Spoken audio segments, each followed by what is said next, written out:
CMOs and partnership leaders today are facing increasing amounts of pressure to do more with less, pressure to show their stakeholders, internal and external, real results, and pressure to take their partner programs to the next level. All the books, courses, and webinars in the world can't help you if you don't have the right mindset. So where do we begin? That's what we're covering in today's episode of Partnership Unpacked.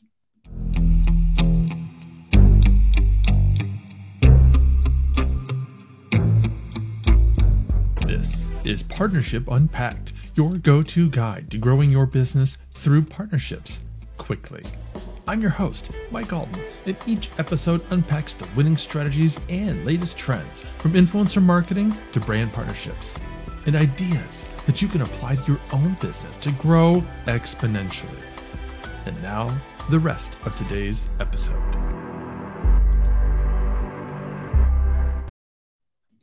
Welcome back to Partnership Unpacked, where I selfishly use this time to pick the brains of experts at strategic partnerships, channel programs, affiliates, influencer marketing, and relationship building. Oh, you get to learn too. Subscribe to learn how you can amplify your growth strategy with a solid takeaway every episode from partnership experts in the industry. And after a couple dozen episodes, we've covered a lot of ground. We've talked about building strategic partner programs, working with influencers, and even how to start up a great affiliate program. But how are we supposed to accomplish these goals, juggle competing priorities, and keep our personal and professional lives balanced? That's what Angus Nelson is here to help us with. If you want to model the best, why not look to someone who's worked with executives and brands like Walmart, Coca-Cola, Disney, and Adobe? I've known Angus for years and I've always been impressed with his knowledge and style and couldn't wait to bring him on to share his years of best practices as an executive strategist. Hey, Angus, welcome to the show. I love the fact that I'm here to hang out with you, but even more so, your intro is awesome. So yeah, I'm like fired up over here. Bring it. Let's bring the heat. Love it. I'll tell you a little secret. Everyone that is on the show, they give me their bio, right? I mean, you did it. I had you fill out a form and I get their bio, but I never just read the bio. I reword it. And that's something I was actually taught by a podcast company out of the UK. They said, here, change the bio a little bit so that you're leading with, what the value is to the audience. Because a lot of people, myself included, we may not necessarily write the best bio. Your bio itself was fine, but I moved things around. So thanks for calling that out. Appreciate that observation. All your years of blogging are paying off. Very true. So let's start with a little bit of background. So I like to do this, help my audience understand, why did I bring on this guy, right? So you're working exclusively with men today. Typically, I would say successful men who want to take their work and their lives to the next level. Why? What's your origin story? So as you kind of read in the bio, my background was, in this place of working with, Fortune 500 brands all around innovation. I ran an innovation association coming out of 08 and 09. There was all of this peer-to-peer crowdfunding, crowd lending. There was blockchain.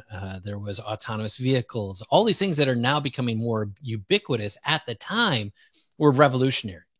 And we were tracking all of the progression, the investments in the space. And so we're following all the startups as well as giving opportunity for these big brands to either disrupt themselves, find partnerships, or acquisitions. My role was on the people side of it. So I ran all of the curriculum, webinars, live events that we did. And I worked very closely with all of our clients. And so in those relationships, I would have these conversations and they would inevitably roll into the challenges and the struggles that they themselves as an individual were struggling with, more so than digital transformation, innovation, and all the other topics of de jour, the things that we're doing. And if I could back up a little bit more before that, my first business that I did about 14 years prior to that, I made all the mistakes. I started working too hard. I missed some deadlines and I made some bad calls and got the organization that I had founded in a lot of debt. We had the opportunity to ask for help. I didn't take it. I could have called to my board. I didn't do it. I did what a lot of men do is I shouldered all of that, put it on my back and said, I'm going to turn this ship around. I'm going to fix this. 60, 70, 80, 90-hour work weeks. Suddenly my wife is despising me for all the time I'm giving in the office. That's making me dive into this even more because I'm going to prove to her, prove to the community, prove to all the others. And in short order, I started coping, and it started with addiction issues with pornography and then alcohol. And then I started sleeping around. And in short order, I blew up the business, I blew up my marriage, and I blew up my sense of self. From that situation, I got to a point where I was literally suicidal. I won't go into all the details, but I had an opportunity to see a counselor. And when I went to this counselor, the first thing he opened my eyes to was this whole thing about psychology and the way that we think and the mindset that we have towards ourselves and how that operates and impacts those around us. I started learning about this human behavior and emotional intelligence and all these terms I didn't necessarily know anything about. And now bring this back to me running these organizations, and I started to see the same patterns of my life and all the things that I went through. I started to see in a lot of the clients that I had within this organization and the propensity they had for following the same trajectory. And I learned that this was a thing. This was called coaching. And so I became this executive strategist helping specifically men, because I believe on many levels that men following that same suit is we will isolate and we will be alone and we will think we're the only one. And because I have such great perception on that and I have incredible experience in that, I've made that my goal. Add to that a lot of the cultural dynamics about equity and about equality and all the elements that a man in leadership, particularly, middle-aged white men, all those issues require a number of elements of self-awareness, emotional intelligence, et cetera, et cetera. And all that plays part in how I help great leaders become incredible leaders. Love that. I appreciate your transparency, the vulnerability that comes through. And I know myself and everybody listening can relate to so much of what you just said, both, having gone through a lot of those things and still going through a lot of those same kinds of situations. We're putting everything on our own shoulders and so on. But I also, I love the overarching truth that you've just shared, which is that you're finding success because you've made the mistakes and you're now helping others understand, hey, I can help you kind of avoid some of those mistakes in the future. I mean, that's, you mentioned my blogging career. That's what my blogging career has always been. Here's what I got wrong about LinkedIn or Twitter or whatever. What? And here's how you can, skip that mistake. You can go off and make all kinds of mistakes on your own, but at least you can skip this mistake because I'm going to share with you how. And isn't this the truth that we think like, oh, I learned from my mistakes, but should you? Why? Yeah. Is it smarter to learn from other people's mistakes? Isn't it smarter to have intervention and wisdom and insights to now all of a sudden extract that and let that be your advantage? Like, this is the thing that people get in their minds is they think like, hey, I can figure this out. And I just wrote a post the other day. I said, the problem with success is success itself, because we think what got us here is going to get us there. And it won't.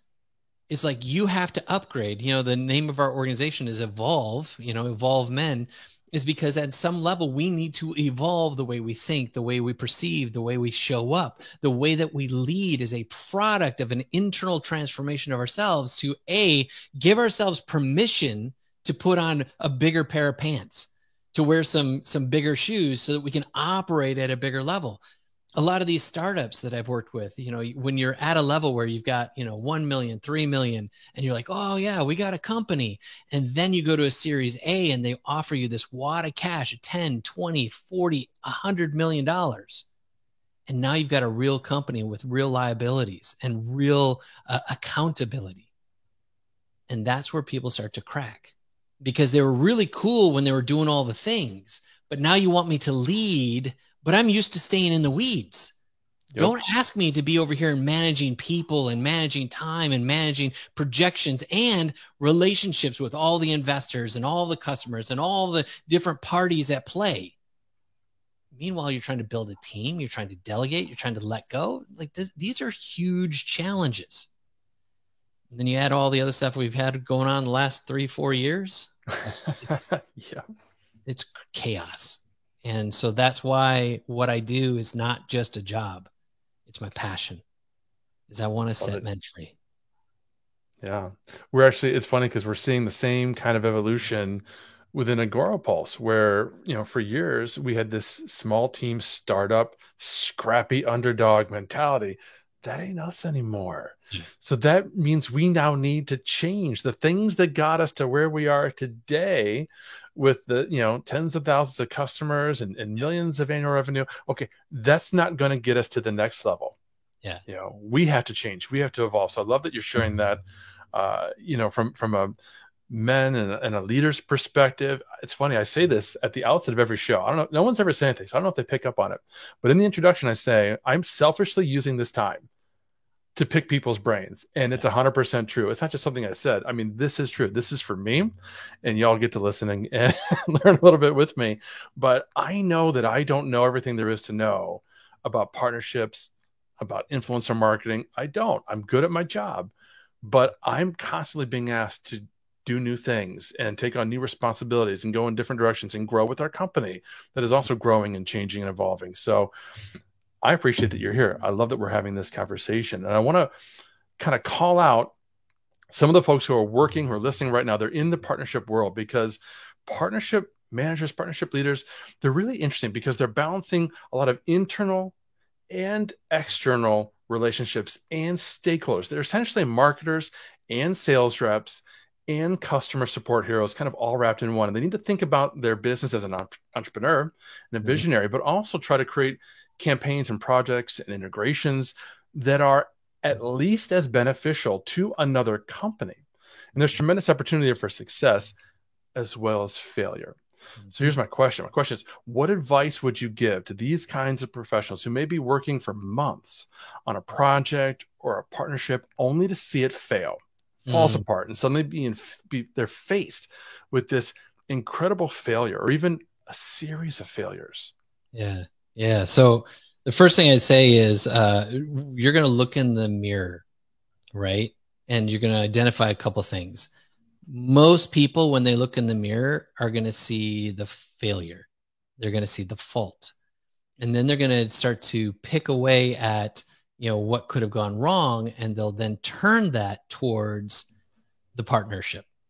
It's that other person and is their bad decisions. And and we start to project all this pain towards someone else. Well, they're just this, they're just that, they're just idiots, or whatever. And it's like, they don't even know what they're missing. Like, we have this propensity versus a more mature, more healthy, more whole way of saying, like, everything is a numbers game. And so if you take on it, and this may sound a little cold-hearted, but one thing that you can just say is next and move on. Right? But besides that is then to do the internal work, which is, what do I learn? Where did I not equip that company or that individual, that decision maker, with the right information, the right tools, or the right tone? Where are the opportunities in my communication where perhaps I entered into that conversation from a place of scarcity, where I was putting too much pressure, need. I was putting on too much of my own desperation into the conversation and didn't even realize it. And this, again, is where self-awareness is so critical. If you'll understand that the energy you bring into sales conversations, marketing conversations, writing copy, all of that is an expression of how I see myself. And if you're not in a healthy place, if you're operating out of scarcity, then the things that you say, the things that you do, and the things that you write will reflect that, even on some weird subconscious energetic level. And this is why doing the elements of self-work, personal development, mental health is so critical, because the energy you carry into whatever you're doing is going to transfer. And if you're instead coming from a place of abundance and joy, a place of opportunity and optimism, well, shoot, man, everybody loves to work with happy people. So you're already got a foot in the door. Now it's about crunching through the numbers and the execution of actually bringing a solution into a new company. But if you really break down, how did this thing fall apart, and be really honest and humble with yourself, to say the lessons that I learned from this are now the wisdom I gain. Those things become my new skill set as I evolve myself. And now that becomes my advantage for my future.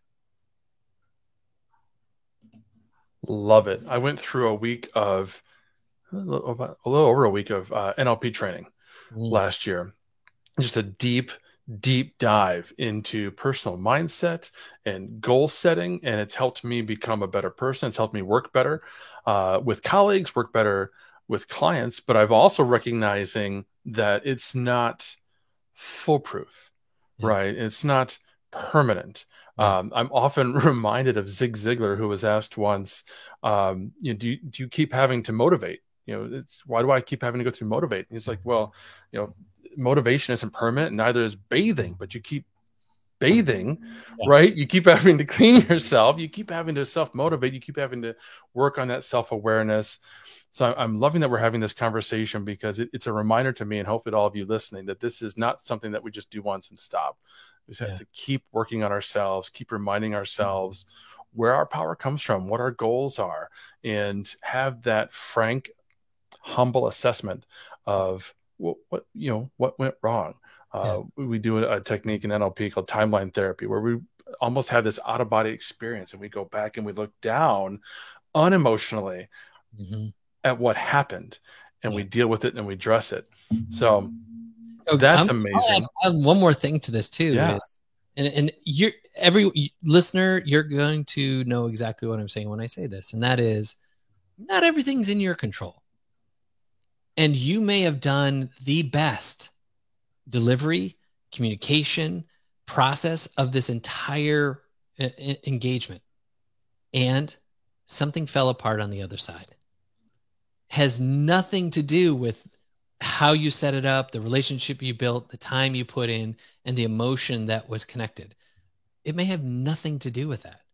And again, this is where that honesty and that humility can come into play and say, but even in that, how could I mitigate the next opportunity? How could I equip my partner with the tools that they could be more successful? And or how can I take the lessons that I've learned in my own self-awareness to help them to be able to be a better presenter, a better salesperson, or a better marketer of their own plan? These are all things that, again, if you have some real honest conversations and can see objectively, I love what you just said, kind of rise above in that like third person kind of way, you can see a better picture. And again, it takes a lot of the criticism off of yourself and puts you back in the seat of power, because now you're moving forward. Absolutely. Love it. Love it. Now, the other thing that can happen, I think, often when someone's gone through multiple failures, or perhaps they just haven't been challenged enough, is that they kind of begin to lose their passion and their interest in their work. How would you handle that kind of a situation? So if I understand correctly, so now they're either getting bored with what they're doing, or they're just losing the focus. Well, I don't know if this answer is going to be the best for some people, but are you doing what you're supposed to be doing? Good question. Are you fooling yourself? If we get really honest, because it's interesting how alignment of how you see you and want to show up in the world is so necessary for our work. And if our work doesn't align with our person, there's always going to be conflict. So how you see yourself and the things that you do, if you're losing energy, you're losing perspective, you're losing, that verve, that motivation, so one side would be, hey, are you in the right place? And if you get to the end of that sentence, you're like, yeah, I'm absolutely in the right place. I totally want to do this. I just don't understand. Well, the number two is, are you in burnout? So are you in a state where you are over indexing effort? In other words, you are striving, manipulating, and manufacturing your future rather than coming from a place of what I said before, abundance. If you're in scarcity, then everything you're doing is trying to push a ball up a hill. And you're using way more energy, you're exerting way more striving and manipulating and manufacturing to make an expected outcome come to pass. Versus coming from this place of abundance where now you're, and I like to say it's the difference between wielding and yielding. Instead of trying to wield power to make something happen, you get to this place where you yield. And so now when you step into a room or a conversation with a person, you're doing it in a way that you're inviting them into the process, whether that be sales or marketing, whatever. And you're doing it from a place that almost feels life-giving and effortless, because you're doing it from a place where you're not trying to make something happen. You're doing it because making things happen is just who you are. It's what you do. And so your expectation now becomes, hey, we're going to go make some stuff happen. And from that comes a place of peace, a place of connection, and a place of recreation. And now all of a sudden you move out of burnout and into this place of connection and a place of alignment. When we get to that place where we're bored, distracted, in that place of like we don't have the same fire and drive, oftentimes it's because we're pushing into a part of our creation that is actually exasperating our energy. It's robbing us of who we are and what we're capable of. However, if you feed your soul, feed your mind, feed your heart with a perspective on how your business or how your part in the business, the role that you play, is creating transformation, is creating opportunity, is creating possibility for your clients, for those businesses, for those partnerships. Well, now you step into a place where instead of trying to sell, you slide into a place to solve. And this place of solution feels a lot lighter. And so these are just some of the mind hacks we have to give ourselves to put into a place of getting that flow back into what we do. And with that flow will come the joy. So that's the two things. One, are you in the right place? And then two, are you in the right state? A state of scarcity or a state of abundance? A state of striving or a state of serving? A state of selling or a state of solving?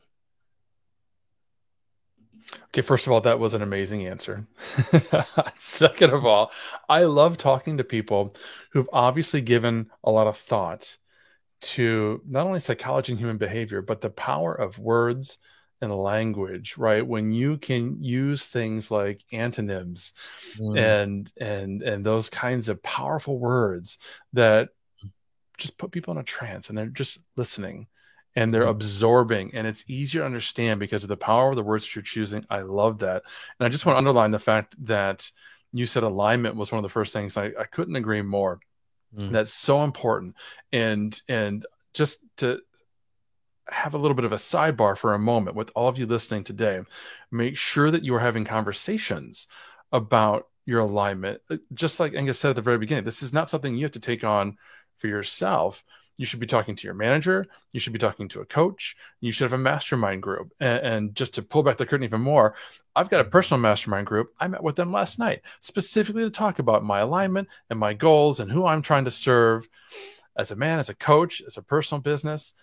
Who are the people that I can help the most with the skills that I have? And that's one of the real wonderful things that a coach and a mastermind group can bring, is that they know you, right? These people, they know me, and they're like, Mike, why are you doing this? You don't need to do this. You should be talking to these people because you're so good at these three things. And I'm like, oh, I know, you're right. And so it's fantastic. So have those conversations. But another issue that I think creeps up often with partnership leaders, I know myself, this happens all the time, is procrastination. And it can look a lot of different things. But for me, it looks like they're facing a new kind of partnership or a new kind of partnership or a project. And it's just massive or unknown or overwhelming. So how do we shift our mindset to approach these kinds of situations better? You're asking some great questions. So look at everything you've done in your career.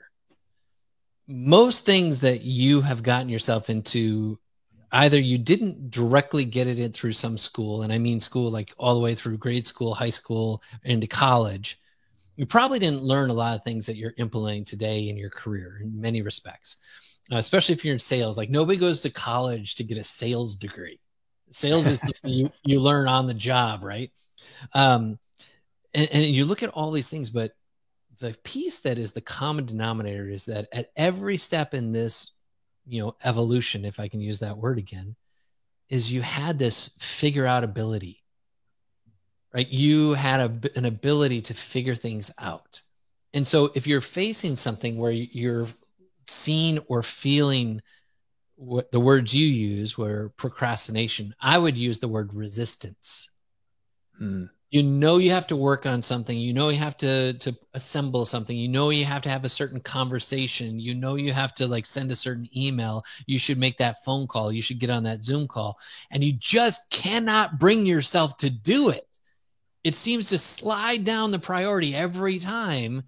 I would call that resistance. Because there's something about that next step that makes you feel like I'm not worthy, I don't deserve, or I don't have what it takes. And this is a powerful revelation when you understand that friction that we're experiencing is a product of a belief about me. And again, it could be that part of that alignment. It can go back to some of the things we talked about before, burnout. Those can all be some of the symptoms. But ultimately, it was Joseph Campbell, he said this, that in the cave you fear to enter lies the treasure that you seek. And yet there's a lot of treasure none of us are accessing because we are scared spitless to walk into the cave. And the thing that you need to do, that call you need to make, that interview you have to be about, the meeting you have to attend, that conference you're supposed to go and network, there's something about that is an invitation for you to step into a higher realm, to develop a new skill set, to learn a new lesson, to make a new connection. And the resistance you're feeling is on some level, you're doubting your capacity or your ability. And the resistance is keeping you in a place of procrastination. And the moment you can see it and call it for what it is, and it's like, that is no longer going to be my friction and my resistance. That is going to be my invitation. And suddenly you give yourself permission, and out of permission comes possibility. Our entire lives are bound simply by permission. Will you give yourself permission to become incredible? Will you give yourself permission to shine, to stand out, to be something bigger than what you truly are? Or, excuse me, bigger than what you currently are, to be who you truly are. We have all these weird stories in our heads that keep us bound in certain areas of our career, our finances, our relationships, or our sense of self. And as a result, we will operate in our worlds on that consistent basis of status quo because it feels on some level safe. But the moment we have to step out of that, then it feels scary because we've never been in that place before. And then we might have other stories in our head that says like, well, what is so-and-so going to say about you? Or what if you're making more money than your dad ever made?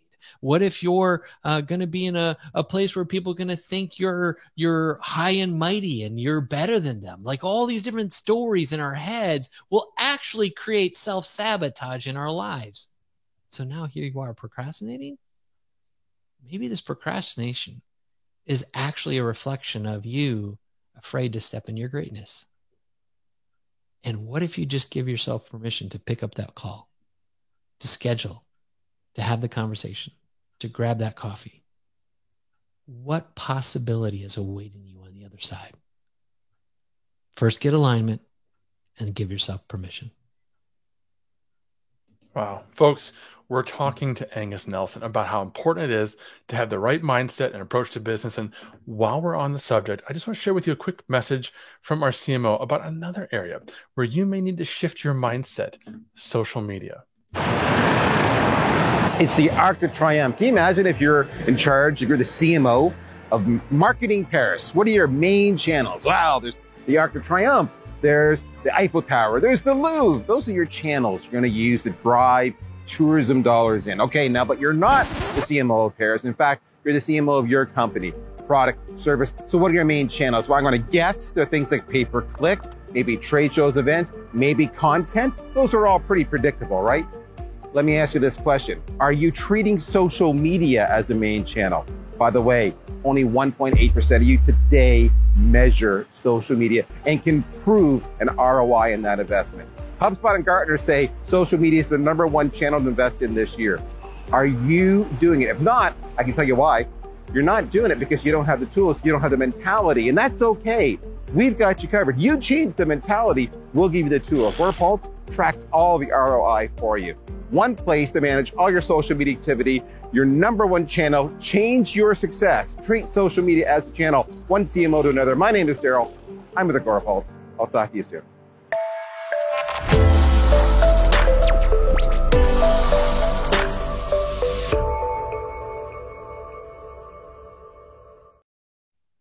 All right, Angus, we're talking about people who are or should be leaning into their greatness. And one of the things I'm seeing with just great partnership leaders and CMOs, generally speaking, they're investing a tremendous amount of time into building professional relationships, which today means melding social media with virtual meetings and whenever possible, in-person events and meetings, which means travel and long hours. And I'm seeing that take a toll on personal relationships, friends, significant others, spouses. How do you balance that? Man, I had to go through this just recently when you and I hung out last in San Diego, and I was doing a 3-week stint in the United States. And my family lives in Lisbon, Portugal. So I was away from my family for 3 weeks, and I have a team that operates in my company. We're global. We've got people in North Macedonia and Bosnia and in Hawaii and in Tennessee. And so I know what it's like when you get super busy and you're trying to stay focused, on the things that are right in front of you. At the same time, you're trying to manage all the things that are back, and I'm going to just put in air quotes, home, wherever that might be, and in the company. And there's a couple different things that you have to think through is what are some of the systems that I put in place of communication? And for me, for things at home, I use a tool called Marco Polo, which is a video app. It's asynchronous. So I can, instead of trying to be on a call with them, which may, because of the time frame, on a different side of the planet, I instead can talk to them asynchronous. So I can record a video and talk to my kids and share my story and show things that are going on in my life. And it's not on social media. It's just us. And so I can also do that with my team. It's like, where are the things where for me, I can hit record and I can send things in real time to my team. And then whenever they're up and about or whatever, they can listen to communications. Because as we know, and I'm speaking from global, and I don't know if your company happens to be, maybe you're just going 45 minutes down the road over and over again. That might be a little bit of a different technique. But I will tell you that all of the communication that we do is using video and audio as the easiest form of communication in real time when we have to have speed involved. Obviously, you've got all the other components of, Slack or whatever the one they're using for Microsoft. I can't remember what Teams. Is that what it is? Yeah, Teams. So all of those are ways to have some sort of communication. But above and beyond all of that, here's the thing I really want to get to is your tone and your urgency. This has been a thread line through all of this conversation.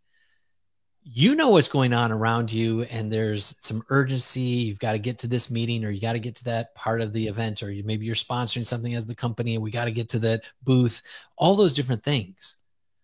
And those that are working back in the office, back at home, or wherever they're at, they're not experiencing the same thing you are. And to have a little bit of clarity on that, to know that you're moving at a certain speed and they may not, it means you have to over communicate and to say things that you need in a context of when you need them, how you need them, and what exactly it is that you're talking about. So over communicate the things that normally wouldn't feel like it's that much of a priority. The second piece is, again, that urgency part is you're like, go, go, go, go, we got to go, go, go, go. And the person who is trying to execute on something or build something or deliver something for you, if you're speaking to them with that kind of urgency, you're also giving a bit of stress to them, that they're feeling like your urgency as if you're demanding something of them and you're rushing them to something. But the truth is, you're just rushing your schedule, you're rushing your transport, but it doesn't necessarily mean you're rushing a project. And so being able to like take a breath as you're communicating and making sure that the energy that you're communicating with isn't saying something you're not saying. And I'm saying this from personal experience, because I'm rushing through an airport talking to one of my team members, and I'm speaking with a ton of urgency because I'm late to this plane. Turns out the plane was late for me too. So by the time I got to the gate, the plane wasn't leaving for another 40 minutes. But I put pressure on one of my teammates, and then he felt as if he was disappointing me. And that was my bad, because I took my current present situation and then in some form of energy projected it on him. And so being distant from your team also means you have to be self-aware about how I'm communicating is a way that they can sense or feel like you're communicating in a way that's relevant to the situation. And lastly, I'll say one more thing. The biggest form of communication in general, not just when you're, out and about and doing your things, especially during, conference season, communication is not saying what you want to say in the way you want to say it. True communication is saying what you want to say in the way the other person can receive it. So some people may need more facts and figures and details, and some people may need more just scope and framework. Some people need you to just tell it like it is, and some people want you to build a story and have some context and have some friendliness to it. Know who you're talking to and frame what you're saying in a way that they can receive it. And you'll find that communication lines with you and your team will be that much more powerful. Could not agree more. You absolutely must take the time to learn who it is that you need to communicate with the most. And like you said at the beginning, over-communicate with a positive mindset and understand how you need to communicate in order to actually share what it is that you want to have shared, whether that's instructions or just a status, connection, whatever it is you need to do. So this has been fantastic. I have two more questions. Okay. Second to last question. What final advice do you have for these CMOs and these partnership leaders who, particularly now, we've kind of touched on this, right? They're facing tremendous amounts of pressure to succeed. Mm-hmm. The economy is all over the place. Marketing budgets are being slashed. People are being, forced and pressured to focus on tangible results, right? Yep. Yep. How do they face that in a way that's demonstrable, right? How do they face this pressure to succeed? I'm going to tell you a couple different things. One is depend on your team. Like, you need to make sure that the people you have around you, that you're not trying to carry stuff that other people would love to be a part of. Giving people ownership over the future of whatever project or product and things that you're working on, people want to feel like they're a part of it. And sometimes we will withhold because we don't either know exactly what we want in that moment, or we don't have an answer to that situation, or we don't want them to see that we might be feeling inadequate in that moment or stupid in that moment, and we're just trying to figure out ourselves. But if you invite more people into the situation, you can find solutions faster. So involve your team as much as possible. Number two is, don't be afraid of making the mistake I made, was not asking for help. So don't be afraid to ask for help, not just with your team. Now, who else is on the company team? Like, could they be above you? Is it a superior? Is it a peer? Because many people think that if I share with somebody that I need help, that in some way that makes me weak. And I would tell you, it can actually make you strong, because the perspective you have is, we need each other. you have smarts in this area, and I could use some of your smarts right now because I'll help you with smarts in other areas. And suddenly the person you're asking doesn't look at you and go, oh, you buffoon, you don't know how to figure this out. You are an idiot. No, instead they say, oh man, yeah, I would love to help you, because there's something about you asking that makes them on some level feel like, well, they matter. Like they were important enough for you to ask. Like contextually, you have to give yourself a different context in your mind, because how you ask will determine how you receive. So if you ask from a place of weakness, cowardness, I'm going to look dumb, I'm going to look stupid or whatever, then the way you say it is going to make you look dumb and stupid. Yep. But if you approach it from a place of power, knowing who you are, like, hey, I've got a situation, a challenge here that I'm going to need some other brilliance wrapped with me, because we need each other to make this thing happen. Suddenly you've got a different energy and a different vibe coming from everyone in the room, top or bottom, right? Last thing, you need someone to talk to outside of your business. There are conversations you're having in your head that you dare not speak with other people because of maybe it may look like you're in a place of weakness. Get a counselor, get a therapist, get a coach, get a mastermind, get an outside party that is not attached to the brand, that is a safe place, that can be a mirror. I don't know if you've ever had this issue where you went out on lunch and you grabbed something to eat, and oh man, that broccoli, it was just perfectly done. And you go about your day, and you get home at night and drop the keys off in the little bowl, and you're getting your coat off. You look in the mirror and you smile, and all of a sudden you see this thing in your teeth. You're like, that's the broccoli that I had at lunch. And nobody told me I had that broccoli in my teeth this whole afternoon. Nobody said anything. That's the outside party.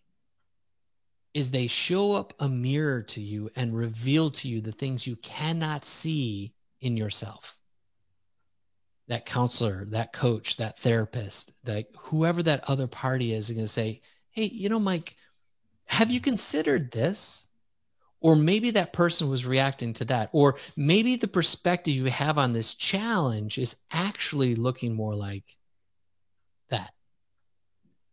And suddenly you can get objectivity and honesty about addressing a challenge you might be facing. So in light of all the stress and all the pressure and all the change we're experiencing in our companies, there has never been a better time for us to surround ourselves with others. If you look at the data, the number one thing that is crushing people emotionally is loneliness. We need community, every one of us. And what better place to have community than both in your company and without your company? You need others to help you succeed. They will lift you up when you need it. They will correct you when you need it. And they will help you flourish and become a more powerful and incredible leader if you'll let them. Absolutely. And now my last question is my favorite question. And I can already envision how you're going to answer. I ask this question every time. Okay. I don't tell people how to answer. I love how they do. This is one of my favorite points of the show. But how important have relationships been to you personally throughout your entire career? I would not be here today if I didn't have relationships in my life. It was coming out of that dark season that I told you about that I was a recluse for 3 years. Like I stayed in my house.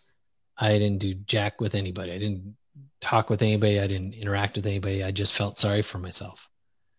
And when I came out of that and I started to give value to me, I went all in on developing relationships.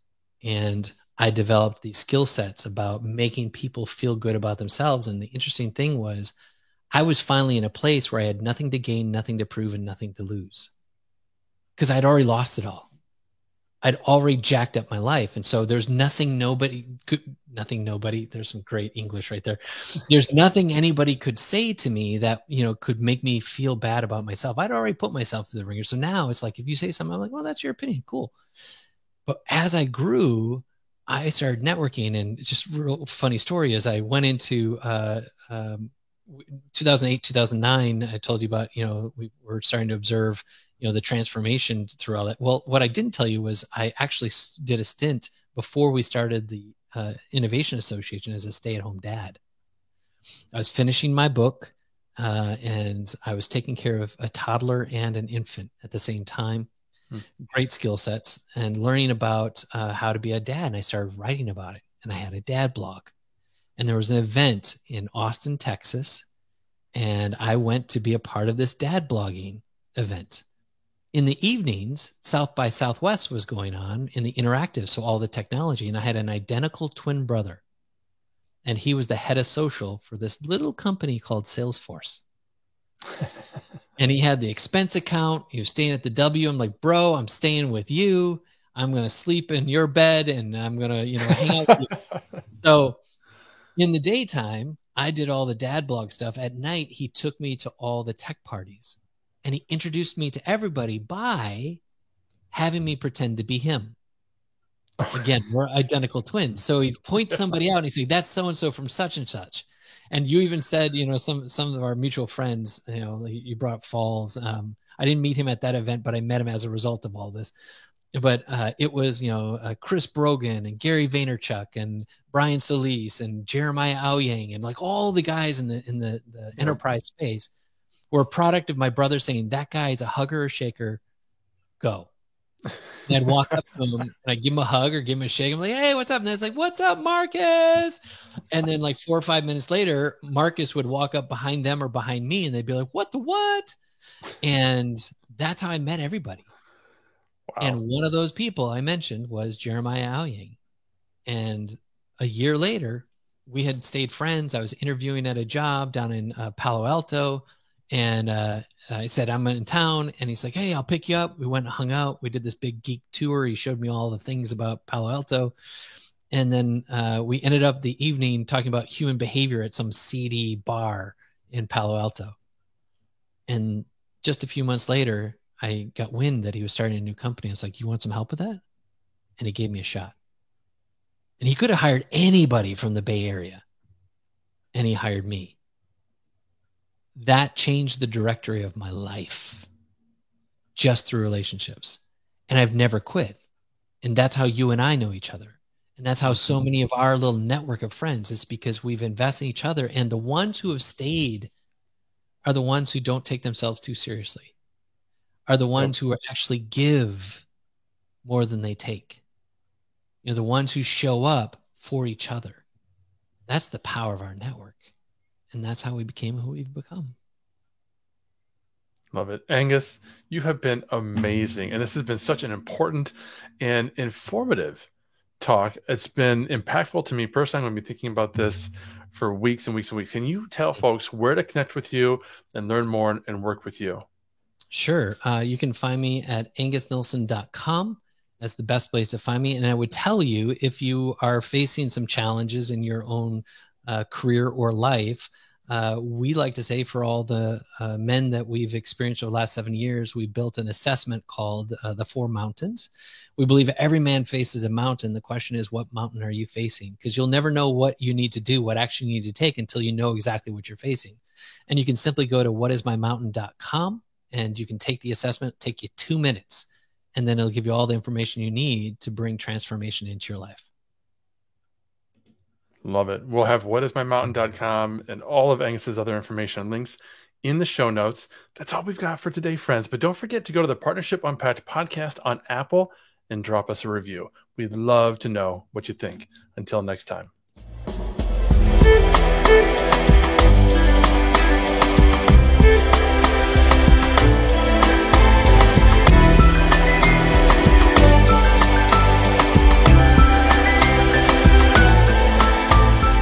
Thank you for listening to another episode of Partnership Unpacked, hosted by Mike Alton and powered by Agorapulse, the #1 rated social media management solution, which you can learn more about at agorapulse.com. If you enjoyed this episode, please subscribe on your favorite podcast player. Be sure to leave us a review. Your feedback is important to us. And if you want to be part of our audience during live broadcasts, take a look at our calendar at agorapulse.com/calendar. Until next time.